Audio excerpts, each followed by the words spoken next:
नमस्कार दोस्तों, मैं हूं दीपक सिंह, दैनिक सवेरा समाचार से। डॉक्टर फारूक अब्दुल्ला के एक बयान के बाद जम्मू की राजनीति एक बार फिर से गर्मा गई है। उन्होंने बयान दिया है कि वो जब तक धारा 370 की बहाली नहीं होती, स्टेटहुड नहीं मिलती, तब तक वो लड़ते रहेंगे। और इस बात का सुनील डिम्पल जी, जो मिशन स्टेटहुड के प्रधान हैं, वो इस बात का समर्थन कर रहे हैं। अब ये तो वही बता सकते हैं कि वो क्यों समर्थन कर रहे हैं। अगर पिछले कुछ समय से देखें तो वो इस बात पे लड़ भी रहे हैं कि स्टेटहुड का दर्जा जो है वो वापस मिलना चाहिए। 370 की बात तो ये ज़्यादा नहीं कहते, लेकिन स्टेटहुड की बात ज़रूर कहते हैं कि वो मिलना चाहिए। लेकिन इसके अलावा एक और बात है कि हमारे पूरे भारत की राजनीति ही थोड़ा सा उथल पुथल हो रहा है। उसमें योगी जो यूपी के मुख्यमंत्री हैं, उनके खिलाफ 192 लगभग 192 जो हैं विधायक उनके खिलाफ हो गए हैं। आप सोचें। और ये सोचने की विषय भी है कि आखिर पूरे देश के अंदर हो क्या रहा है, ये कौन सी राजनीति है, हमारा देश किस दिशा में जा रहा है। चर्चा करेंगे। चर्चा करने के लिए हमारे साथ सुनील डिम्पल हैं, जो मिशन स्टेटहुड के प्रधान हैं। सर, आपका बहुत बहुत स्वागत है। धन्यवाद दीपक। अच्छा, मैं ये जानना चाह रहा हूँ कि आप डॉक्टर फारूक अब्दुल्ला साहब के एक बयान का समर्थन कर रहे हैं, क्यों? समर्थन कर रहा हूं मैं इसलिए कर रहा हूं कि मैं राज्य के दर्जे की वापसी की मांग 5 अगस्त 2019 से, जो रात के अंधेरे में हमसे हमारा डोगरा रियासत छीनी गई, हमारे बुजुर्गों की, महाराजाओं की विरासत हमसे छीनी गई, जो हमारा पुश्तानी पहचान पत्र पीआरसी स्टेट सब्जेक्ट हमसे छीना गया, हमारे ऊपर काला कानून डोमिसाइल थोपा गया, हमारे ऊपर लैंड एक्ट, लैंड लॉज को तरमीम करके हमारे ऊपर काले कानून थोपे गए, हमारे जम्मू कश्मीर को नीलामी के मोड के ऊपर ले आए, एक ऑक्शन मोड के ऊपर ले आए। तो मैं पहला शख्स था जो मिशन स्टेटहुड खड़ी करके 5 अगस्त 2019 से मैंने ये महाभारत का ऐलान किया था कि मैं अपने पूर्वजों की विरासत, अपने महाराजाओं की, अपने बुजुर्गों की, हिंदू, मुस्लिम, सिख, ईसाई, गुज्जर, बकरवाल, चिनाब वैली, पीर पंजाल की जो पगड़ी इन्होंने हमारे जम्मू कश्मीर के लोगों की पैरों तले रौंदी है, कुचली है, मैं उसे सम्मान पूर्वक फिर से वापस अपने जम्मू कश्मीर और अपने बुजुर्गों, महाराजाओं के वापस लौटाऊंगा वो सम्मान और मान। हाँ, लेकिन 370 की बात जो है, ये आप इसका भी समर्थन कर रहे हैं? मैं बिल्कुल समर्थन करता हूं। मैं पहले दिन से समर्थन करता था।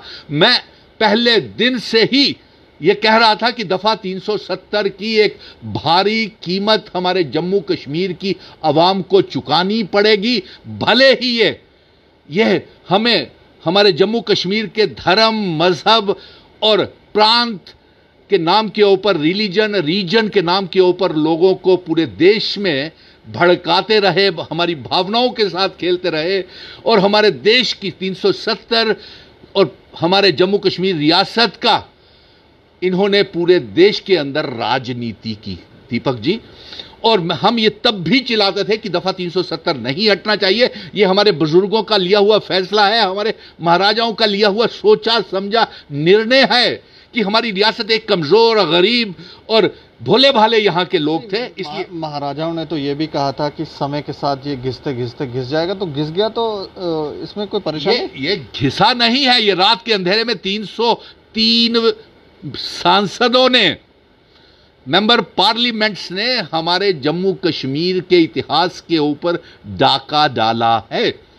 आज जम्मू कश्मीर के लोग अपने आप को ठगा हुआ महसूस कर रहे हैं। और अगर डॉक्टर फारूक अब्दुल्ला ने ये इस बात की कहा है, मैंने भी ये बयान उनका, डॉक्टर फारूक अब्दुल्ला साहब का और उमर अब्दुल्ला साहब का यह बयान पढ़ा है कि वो रियासत के दर्जे के लिए और 370 की वापसी के लिए लड़ेंगे, तो इसका हम स्वागत करते हैं। इसमें कौन सी बुराई है? वो भी तो जम्मू कश्मीर का और हमारे देश के कदावर नेता हैं, वो जम्मू कश्मीर के मुख्यमंत्री रहे हैं। और मैं तो पहले दिन से ही कह रहा था कि नेशनल कॉन्फ्रेंस, कांग्रेस, पीडीपी, अपनी पार्टी और तमाम राजनीतिक दल, चाहे वो जम्मू के हैं, चाहे वो कश्मीर के हैं, एक प्लेटफॉर्म के ऊपर आ जाएं।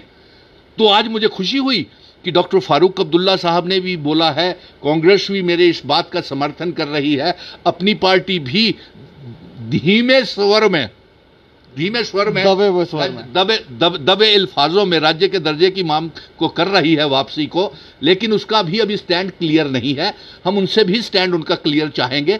और पीडीपी भी कर रही है, जम्मू की तमाम राजनीति को डोगरा संगठन भी कर रहे हैं, चाहे वो पैंथर पार्टी के भीम सिंह जी हो या जम्मू के जो भी संगठन हो।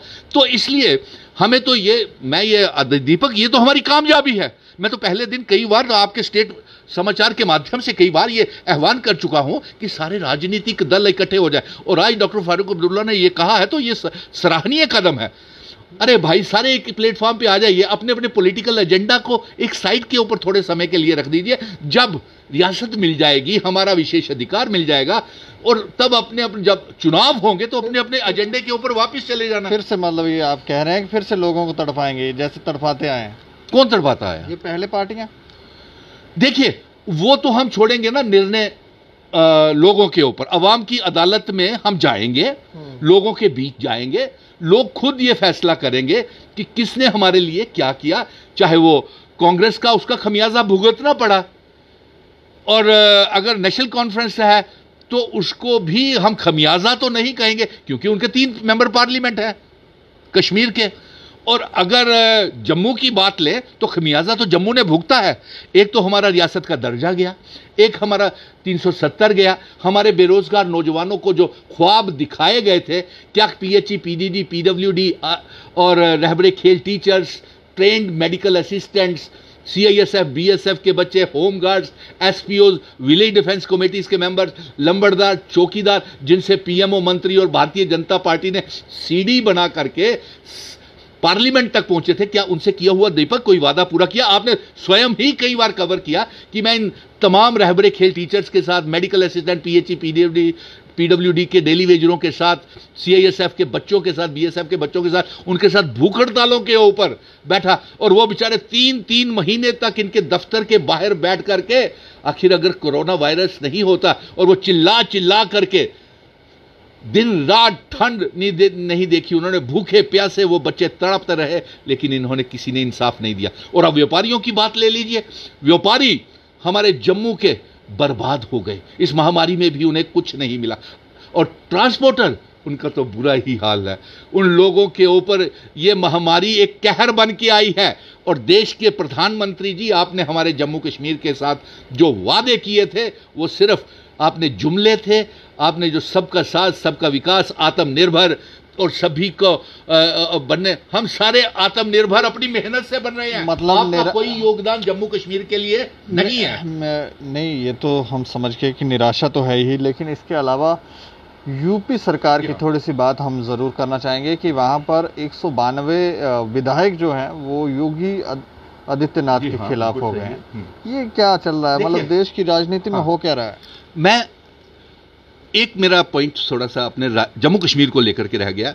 मैं ये चाहूंगा देश के प्रधानमंत्री जी नरेंद्र मोदी जी, गृह मंत्री अमित शाह जी, जो जम्मू कश्मीर के लोगों के साथ आपने वादा किया हुआ है उसे पूरा करें कि राज्य का दर्जा आप वापस देंगे। लेकिन हमें आपके ऊपर भरोसा नहीं रहा है कि आप जम्मू कश्मीर को राज्य का दर्जा देंगे, क्योंकि आप जिस तरीके से जम्मू कश्मीर को नीलाम कर रहे हैं, हमारे पावर प्रोजेक्ट्स, बाहर के इंडस्ट्रियलिस्ट को, इन्वेस्टर्स को बिना स्टेट सब्जेक्ट के, बिना किसी कागज के, बिना स्टैंप ड्यूटी के, बिना रजिस्ट्री फीस के आप जमीनें दे रहे हैं, हम उसका भी विरोध करते हैं। हम नई लिक्वर पॉलिसी का भी विरोध करते हैं। जिस तरीके से आपने लिक्वर माफिया को हमारे जम्मू को नीलाम कर दिया, मंदिरों के शहर को नीलाम कर दिया, आपकी नीयत हमें खोट नजर आ रहा है। जिस तरह से माइनिंग माफिया को जम्मू में घुसा दिया, जिस तरह से लिक्वर माफिया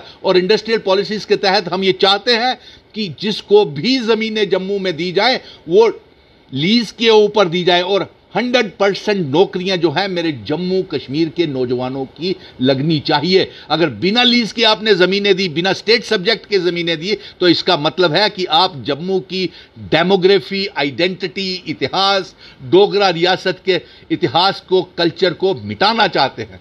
और इसलिए हम ये मांग करेंगे चुनाव आयोग से भी कि आप जल्द से जल्द हदबंदी कानून को लागू करके अब तो नेशनल कॉन्फ्रेंस भी उसमें शामिल हो रही है।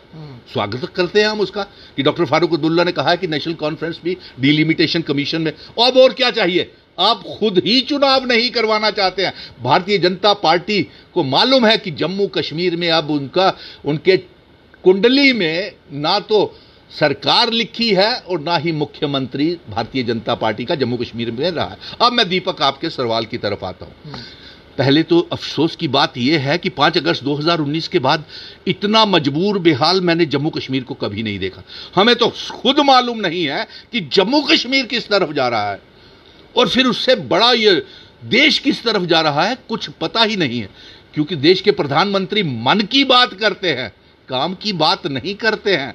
पिछले 7 सालों में प्रधानमंत्री जी आप बताएं कभी पत्रकारों के सामने गए हैं? सिर्फ गोदी मीडिया के बीच में आप डिजिटली बोलते हैं, फिजिकली कभी लोगों के सामने गए हैं? कभी नहीं गए। कभी फिजिकली आप पत्रकारों के सामने गए हैं? डॉक्टर मनमोहन सिंह था, पुरानी सरकारें थी, प्रधानमंत्री जी पत्रकारों के बीच में जाते हैं, पत्रकार लोग उनसे प्रश्न पूछते हैं, लोग आवाम की परेशानियां उनके साथ रखते हैं, देश किस दौर से गुजर रहा है उसको लेकर के प्रश्न पूछते हैं। लेकिन इन सब से बचने के लिए प्रधानमंत्री नरेंद्र मोदी जी कभी भी पत्रकारों के सामने नहीं आए। और अब रहा उत्तर प्रदेश का। उत्तर प्रदेश में इस महामारी के दौरान हजारों की तादाद में वो जो मासूम लोगों की लाशें गंगा में, बनारस में, काशी में बह रही हैं और आदित्यनाथ योगी के विरोध में 192 से ज्यादा 200 के करीब लगभग वहां पे विधायक हो गए हैं, एमएलए के। ये बहुत बड़ा एक घमासान उत्तर प्रदेश में हो गया है और मुझे लगता है कि जल्द ही उत्तर प्रदेश में मोदी जी भी चाहते हैं कि योगी आदित्यनाथ को वहां से हट जाना चाहिए, क्योंकि योगी जी इस तरह से अपनी राजनीति चला रहे थे जिस तरह से वो शायद देश के प्रधानमंत्री बनना चाहते हैं और प्रधानमंत्री जी को ये एक अपने रास्ते का कांटा भी नजर आ रहे थे। अब देखिए किस तरह से सियासत बदलती है। ये बात आप कह रहे हैं कि प्रधानमंत्री का मन का ये विचार है कि वो उनको हटाना चाहते हैं, ये कैसे पता आपको? जिस तरीके से राजनीतिक सरगर्मियां और जिस तरीके से गोदी मीडिया में प्रचार चल रहा है, लाखों करोड़ों रुपए लोगों के टैक्स पेड मनी का, उससे सब चीजें आजकल वायरल हो जाती हैं। वहाँ का सोशल मीडिया का भी यही कहना है और मुझे लगता है कि अब जम्मू के भी कहीं राज्यपाल साहब जो हैं इनको भी मुझे उत्तर प्रदेश में इनकी भी काफ़ी सुनवाई है और मुझे लगता है कि ये भी अपना कुछ असल रसूख के साथ उस मामले को सुलझाने का प्रयास करेंगे।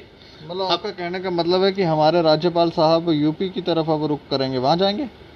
देखिए समय क्या करता है, क्या शोर करता है, ये अब ऐसी बातें निकल करके सूत्रों के हवाले से आ रही हैं। अब एक बात और कहूंगा, अब जो वेस्ट बंगाल में जो ममता बनर्जी ने जो पछाड़ा है भारतीय जनता पार्टी के प्रधानमंत्री नरेंद्र मोदी जी को, गृह मंत्री अमित शाह जी को और केरला में और तमिलनाडु में जिस प्रकार से हार हुई है, यह पूरे देश में एक टर्निंग पॉइंट बन गया है। नंबर 2, और जिस प्रकार से किसानों का आंदोलन अन्नदाता का चल रहा है, भले ही भारतीय जनता पार्टी लाखों प्रयास कर ले, ये जय जवान जय किसान जय बेरोजगार नौजवान, ये इस सरकार को अब आगे 2024 में एक परिवर्तन आएगा, एक परिवर्तित सरकार आएगी, एक नया प्रधानमंत्री आएगा और उस प्रधानमंत्री के पद के लिए और राष्ट्रपति के पद के लिए जम्मू कश्मीर का भी एक अहम रोल होगा। और मैं ये कहूंगा कि एक महागठबंधन तमाम राजनीतिक दल जम्मू कश्मीर में भी बना लें ताकि हम अपनी रियासत तो वापस ले लें, अपने लोगों के अधिकारों के लिए लड़ाई तो लड़ रहे हैं। और जिस प्रकार दीपक ने कहा कि लोग क्या करेंगे, हम लोगों में जाएंगे, चुनी हुई सरकार आएगी। और अफसोस की बात तो यह है कि अगर डीडीसी के चुनाव हो सकते हैं, वीडीसी के चुनाव हो सकते हैं, पंचायतों के हो सकते हैं, तो विधानसभा के क्यों नहीं चुनाव होना जरूरी है, जल्द हो। और मैं ये कहूंगा कि देश की राजनीति में जम्मू कश्मीर का एक अहम रोल होने वाला है। जो महागठबंधन केंद्र में बनेगा उसमें जम्मू कश्मीर का हिस्सा भी, योगदान भी बहुत महत्वपूर्ण होगा। चलिए, शुक्रिया सर हमसे बातचीत करने के लिए। धन्यवाद दीपक। और आपने आज ये जो राजनीतिक प्रतिक्रिया के ऊपर ये जाना है, लेकिन इस समय मेरा जम्मू कश्मीर बेहाल है। आज ही मुझे ये सूचना मिली है कि 7 लाख बिजली के मीटर्स, स्मार्ट मीटर्स जम्मू में लगाए जा रहे हैं, जम्मू कश्मीर में। मैं पिछले 30 सालों से ये मांग कर रहा हूं कि हमारे पावर प्रोजेक्ट्स, सलाल उड़ी हाइडल प्रोजेक्ट्स हमें वापस किए जाएं। हमारे जम्मू कश्मीर में इतनी बिजली पैदा होती है कि हम पूरे देश में बिजली बेचने के बाद अपने जम्मू कश्मीर के लोगों को मुफ्त में बिजली दे सकते हैं। और मैं देश के प्रधानमंत्री जी से यह मांग कर रहा था कि हमारे सलाल और उड़ी हाइडल प्रोजेक्ट हमको वापस दिए जाएं। जमीन हमारी, पानी हमारा, प्रोजेक्ट हमारा, फिर हमारी बिजली यहां से केंद्र में जाती है और वहां से हमें खरीद करके वापस लेनी पड़ती है। अरे, मैं चीफ सेक्रेटरी साहब ने आज ये बयान, अरुण जी आपने दिया कि 7 लाख मीटर जम्मू में, ये कौन सा फूल का जजिया आप हम पे अब थोपने वाले हैं? ये कौन से जजिया आप हम पे लगाने वाले हैं इस महामारी में? ये फैसले आप चुनी हुई सरकार के हवाले कर दे। जब चुनी हुई सरकार आएगी जम्मू कश्मीर में, जब हमारा राज्य का दर्जा हमें वापस मिलेगा, ये फैसले हम पे छोड़िए। और देखिए, मैं तो ये मांग कर रहा था कि हमारे ये पावर प्रोजेक्ट्स हमको वापस मिलने चाहिए। और अभी 2 अफसोस की बात है कि जम्मू के 2 मेंबर पार्लियामेंट्स ने बीच में खड़े होकर के 2 और जो पावर प्रोजेक्ट थे हमारे, MOU, वो बाहर की कंपनीज के साथ हस्ताक्षर नीलाम कर दिए। मैं कहूंगा हस्ताक्षर नहीं, नीलाम कर दिए। क्यों? क्योंकि ये बोल नहीं सकते थे कि हमें जम्मू कश्मीर के लिए ये पावर प्रोजेक्ट्स हमारी रियासत में जब सोर्स ऑफ इनकम और रिसोर्स रहने दीजिए, हमारे रेवेन्यू का सोर्स रहने दीजिए, ये बोल नहीं सकते थे। और दूसरा, ये नहीं कह सकते, उसके 2 पावर प्रोजेक्ट्स इन्होंने जो हस्ताक्षर नीलाम किए हैं, उसके बदले में हमें क्या मिल रहा है? उसके बदले में हमें मिली बिजली की प्राइवेटाइजेशन। हमारे बिजली के स्मार्ट मीटर्स और हमारे PHE, PDD, PWD के किसी भी डेली वेजर को पक्का नहीं किया गया। तो बताएं हमें क्या फायदा हुआ इनसे? तो आखिर में इसीलिए मैं कहूंगा कि हमारी रियासत, हमारे यहां पे चुनाव होना बेहद जरूरी है। मैं आवाम से, दर्शकों से कहूंगा कि आप कमेंट बॉक्स में ये भी चाहें कि आप किसको विधायक देखना चाहते हैं, किसको जम्मू कश्मीर का मुख्यमंत्री देखना चाहते हैं। क्या आप सुनील डिम्पल के मिशन स्टेटहुड के राज्य के दर्जे की वापसी की मांग को आप सही ठहराते हैं? क्योंकि अभी लोग भी कह रहे हैं कि बहुत बड़ी भूल हो गई दफा 370 हटाने के बाद, बहुत बड़ी भूल हो गई भारतीय जनता पार्टी को वोट देने के बाद, और अब और नहीं सहा जाएगा। क्योंकि ये लीकर माफिया के हाथों में इन्होंने जम्मू को, मंदिरों के शहर को नीलाम कर दिया। घर घर, मोहल्ले मोहल्ले, इतने मेरे अपने विधानसभा क्षेत्र में 26 वार्डों में 60 शराब की वाइन शॉप्स खोल रहे हैं। और मंदिरों के शहर में शराब की दुकानें नहीं खुलनी चाहिए। क्या उपराज्यपाल साहब, आप जम्मू मंदिरों के शहर को क्या आप वाइन शॉप्स का शहर का नाम देना चाहते हैं क्या? सो इसलिए मैं ये चाहूंगा कि ये जो आज वार्तालाप हमारी हुई है, ये पॉलिटिकल साइनारियो में एक बदलाव आने वाला है। चुनावों का होना, राज्य के दर्जे की वापसी, 370 का वापस आना बेहद ज़रूरी है। आज 370 होता तो ये लीकर माफिया, लैंड माफिया और बाहर के पूंजीपति जम्मू में हम घुसने नहीं देते। लेकिन हम ये वादा करते हैं कि जब हमारी चुनी हुई सरकार होगी, हमारी रियासत होगी, तो ये गैर कानूनी, काले कानून जो भी माफिया हैं, लीकर, माइनिंग माफिया, इन्हें हम सबको कैंसिल करेंगे और बाहर निकालेंगे। यही कहते हुए मैं राज्य के दर्जे के लिए, राज्य का दर्जा हमें चाहिए, चाहिए, चाहिए, 370 हमें चाहिए, चाहिए, चाहिए। चलिए, शुक्रिया सर। धन्यवाद दीपक। तो ये तो मिशन स्टेटहुड का मिशन ही है, वो चाहते ही हैं कि धारा 370 और स्टेटहुड जो है वो वापस हमें मिल जाए। लेकिन आप अपनी प्रतिक्रिया ज़रूर दें और बताएं कि जो इस समय पूरे देश के अंदर पॉलिटिकल सिनेरियो बना हुआ है, उसके ऊपर अपनी राय दें कि क्या ये हमारा देश जो है वो किस दिशा में जा रहा है, और क्या वापसी स्टेटहुड की होनी चाहिए, क्या धारा 370 की होनी चाहिए, इसके ऊपर भी आप अपनी राय दें। और देखते रहें दैनिक स्टेट समाचार। मुझे और मेरे सहयोगी अरुण डोगरा को दें इजाज़त। नमस्कार।